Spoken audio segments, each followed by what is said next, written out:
بسم اللہ الرحمن الرحیم۔ السلام علیکم۔ آج بات کریں گے رجب طیب اردگان۔ مزید تفصیلات جاننے سے پہلے ہمارے چینل کو سبسکرائب کر لیں، ویڈیو کو لائک کر دیں۔ رجب طیب اردگان جمہوریہ ترکی کے 12ویں منتخب صدر ہیں۔ اس سے قبل وہ بلدیہ استنبول کے ناظم بھی رہے 1994 سے 1998 تک، اور ترکی کے منتخب وزیر اعظم 2003 سے 2014 بھی رہ چکے ہیں۔ ترکی کی ایک اسلام پسند سیاسی جماعت عدل و ارتقاء جسٹس اینڈ ڈیولپمنٹ کے سربراہ ہیں۔ عام انتخابات میں اپنی سیاسی جماعت کی کامیابی اور پارلیمانی میں واضح اکثریت کے بعد 28 اگست 2014 سے اپنے ملک کے صدر ہیں۔ اس سے قبل وہ اکتوبر 2009 میں بھی اسلامی جمہوریہ پاکستان کے دورہ پر تشریف لائے تھے اور انہیں سب سے بڑی شہری اعزاز نشان پاکستان سے نوازا گیا تھا۔ ان کی بین الاقوامی پذیرائی کا اندازہ اس بات سے بھی کیا جا سکتا ہے کہ فروری 2004 میں جب وہ جنوبی کوریا کے دورہ پر گئے تھے اور فروری 2009 میں جب ایران کے دورے پر تہران گئے تھے، دونوں ملکوں نے انہیں اپنی اعزازی شہریت پیش کی تھی، جبکہ مقامی طور پر وہ ترک عوام کے دلوں میں بستے ہیں اور خلافت کے بعد ہر دل عزیز ترین شخصیت کے طور پر ترکی کے قائدین بن کر ابھرے۔ ترکی کے عوام نے اپنی محبت کا ثبوت اس وقت دیا جب 15 جولائی 2016 کی شب تاریخ میں ترک فوج کے کچھ سیکولر جرنیلوں نے ایوان اقتدار میں نقب لگانے کی کوشش کی اور ملک میں مارشل لا نافذ کر دیا، لیکن فرزندان توحید ترک شہریوں کے گول اور جھنڈ کے جھنڈ فوجدار فوج گھروں سے نکلے اور فوج کے ٹینکوں کے آگے لیٹ گئے، اور یوں بددیانت بدکردار اور ریاست کے غدار جرنیلوں کی یہ مکروہ سازش ناکام ہو گئی۔ رجب طیب اردگان 26 فروری 1954 کو پیدا ہوئی۔ ترکی کے مشہور تاریخی شہر استنبول کے ایک ضلع بیوغلو کا ایک محلہ ہے جس کا نام محلہ قاسم پاشا ہے۔ ان کے والد محترم کا نام جناب احمد اردگان اور آپ کی والدہ محترمہ آنسا تنزیلہ اردگان تھی۔ یہ ایک غریب خاندان تھا جسے فکر معاش میں اپنی مقامی ضلع سے ایک اور شمال مشرق میں واقع ریزا نامی ضلع میں منتقل ہونا پڑا۔ نئے مقام پر والد محترم نے ترکی کے ساحلی محافظ تنظیم میں کپتان کی حیثیت سے ملازمت اختیار کر لی، اور جب طیب اردگان کا بچپن اور ابتدائی زندگی یہیں پر بسر ہوئی، تاہم گرمی کی چھٹیوں میں وہ اپنے آبائی علاقے ضرور جاتے تھے۔ رجب طیب اردگان 13 سال کے تھے جب ان کے خاندان نے استنبول میں مستقل رہائش اختیار کر لی۔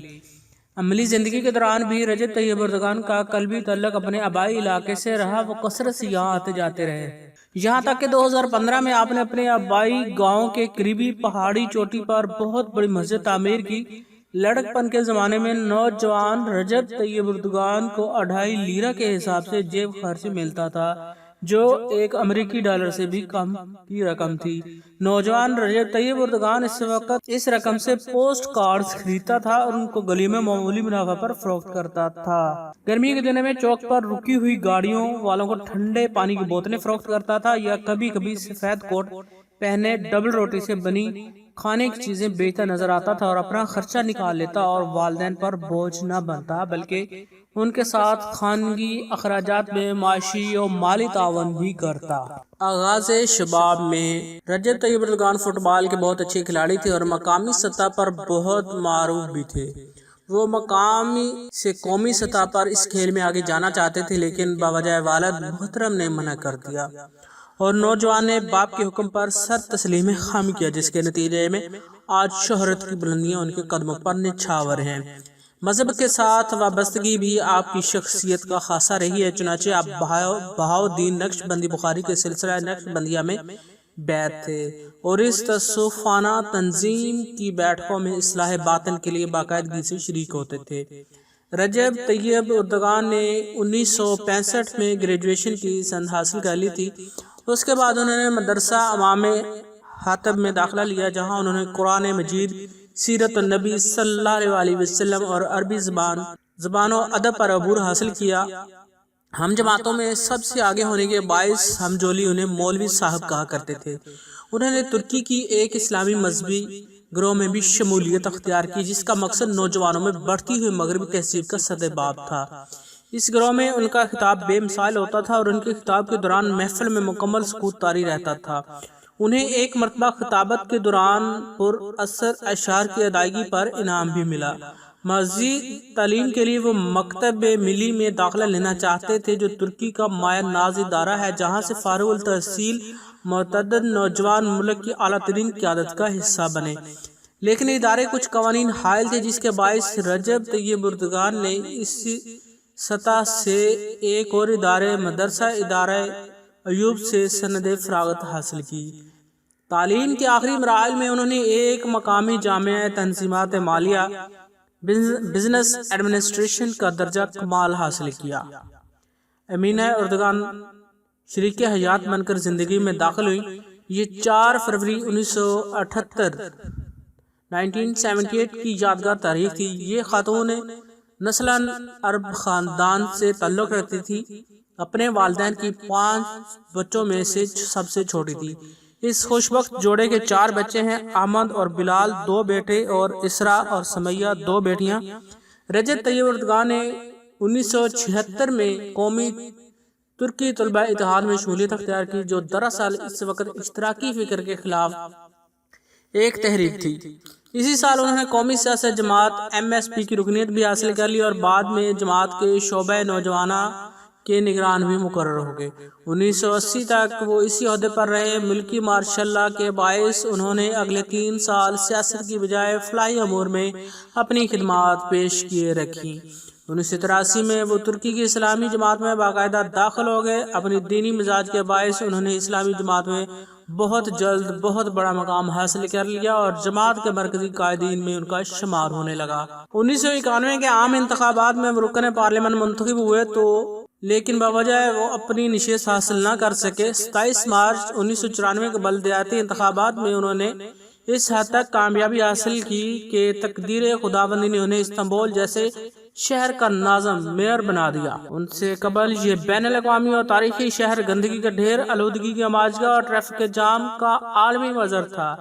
اس کی وجہ یہ تھی کہ اب تک سیکولر قیادت نے ترکی کے اسلام پسند عوام پر اپنے پنجے گاڑ رکھے تھے۔ دینی قیادت کے آتے ہی شہر کی قسمت بدل گئی۔ رجب طیب اردگان کے دور نظامت میں اس شہر نے دنیا عالم میں اپنا جائز مقام حاصل کر لیا اور دنوں میں شہرت طہارت و نفاذت اور ٹریفک میں تنظیم و ترتیب کا مرقع نظر آنے لگا۔ ٹریفک کے لیے انہوں نے 50 سے زیادہ پل اور 200 میل لمبی اور چوڑی شاہراہ تعمیر کی۔ پانی کی قلت ختم کرنے کے لیے سینکڑوں کلومیٹر طویل پائپ لائنیں بچھائیں، فضائی آلودگی کا تدارک کیا اور سب سے بڑی بات یہ ہے کہ ہر سال اربوں کی رقم کا خسارہ دینے والی بلدیہ ایک دیندار اور مذہبی قیادت کے باعث منافع بخش ادارہ بن گئی۔ رجب طیب اردگان کی اس بہترین اور قابل تقلید کارکردگی کے باعث انہیں آنے والے دنوں میں ملک کا پہلے وزیر اعظم اور پھر صدر چن لیا گیا، جس مقام پر وہ اس وقت فائز ہیں۔ انہوں نے ملکی قوانین کو اسلامی ڈھانچے میں ڈھالنے کے لیے متبرک آغاز بھی کر دیا، جس کے باعث ایک زمانے میں خواتین کے سکارف لینے پر پابندی تھی، جبکہ اس وقت ملک کی خاتون اول بھی باشرہ اسکارف میں نظر آتی ہیں۔ دور غلامی کے بعد اسلامی ملکوں پر بڑی چابک دستی سے مغربی جمہوری نظام یا مقبولیت کے ذریعے سیکولر قیادت مسلط کر دی گئی تھی۔